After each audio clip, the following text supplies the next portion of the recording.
जो भाई साहब ऐसा ही भर्ती 2021 हुई थी, क्या आपको लगता है कि निर्दोषों के साथ में अन्याय हुआ है?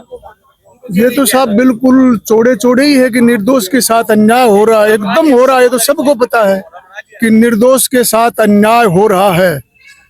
ये तो इसके लिए हम पहले भी कई बार धरना दे चुके हैं और सरकार ने इसका सेग्रीगेशन भी किया है, सोजी ने जांच भी की है और 50-60 के बीच में कुछ बंदों को इनको पकड़ा भी है जो दोषी थे।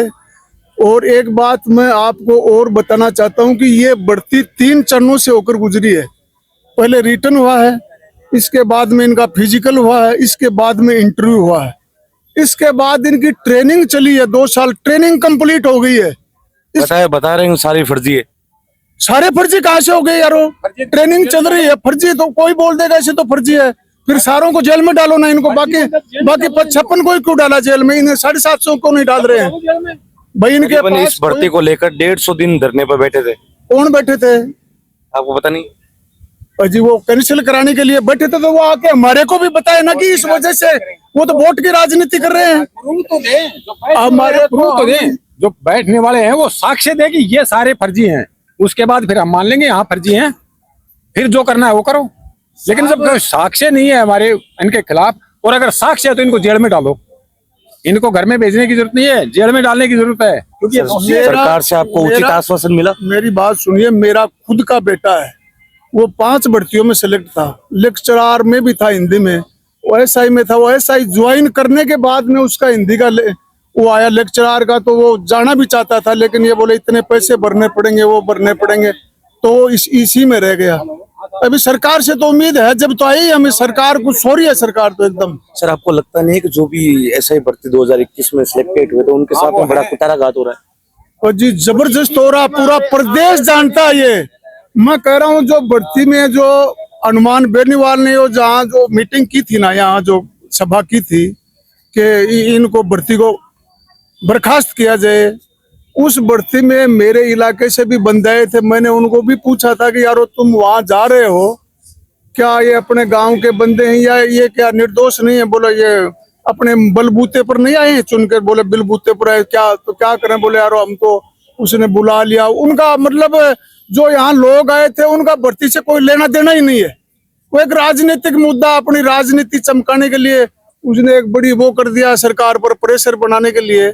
बाकी हम बोलते हैं कि ये 750 बंदे हैं, इनको कोई दोष सिद्ध करे इनका।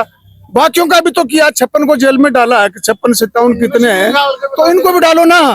हम कोई मना थोड़ी करें, हम धरने पर नहीं आएंगे, इनको डाल दो। लेकिन किसी को नाजायज सजा मिलना, ये बताओ, इनमें से 20-25 लड़के तो आरएस में सेलेक्ट हो गए हैं।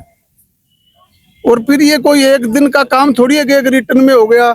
ये बच्चे उनकी ट्रेनिंग में अधीन रहे हैं 2 साल तक। तो आप चोर का तो 5 दिन में ही पता चल जाएगा कि ये है जो 2 साल तक ट्रेनिंग की है। ट्रेनिंग में भी हर टेस्ट से गुजरे हैं, उनमें फायर का, रिटर्न का, फिजिकल का। तो आप कैसे कह सकते हैं कि ये चोर है? ये तो कोई तुक ही नहीं बैठता। और तुक है तो हमारे को बता दो नहीं आकर, हम तो पूरे सरकार का कोई नुमाइंदा आकर बता दे कि इन 750 बंदों के साथ इसलिए हम अन्याय कर रहे हैं। और इससे किसको फायदा हो रहा है ये बताओ? फायदा भी तो बताए ना भाई, 750 की जगह 200 आदमियों को भी फायदा हो रहा है, तो हम ये बात चीज मानने के लिए तैयार हैं। तो इनको किस लिए इनको सजा दी? इनका जीवन बर्बाद क्यों किया जा रहा है? ये मेरा खुद का बच्चा 18 में कुछ पॉइंट से रह गया था, फिर वो लग गया, 15 से लगा, वो 16 में रिटायर आया, उसी टाइम से लग गया। आज 10-10 साल इन बच्चों की बर्बाद हो गई। इनकी जिंदगी के अहम 10 वर्ष बर्बाद कर दिए सरकार ने। गलती हमारी थोड़ी ना है, हमारी गलती है, इन बच्चों की गलती है। इस सरकार को कटघरे में खड़ा करना चाहिए कोर्ट को कि इनकी ट्रेनिंग तुमने क्यों चलाई, उनके पैसे कौन देगा? इन पे जो खर्चा हुआ है वो कौन देगा? वो राजस्थान की जनता का पैसा है, इनके बाप का पैसा थोड़ी है। तो हमारा तो सरकार से फिर यही निवेदन है कि वो कोर्ट में जाए, इस भर्ती को बहाल करे, इन बच्चों के साथ न्याय करे।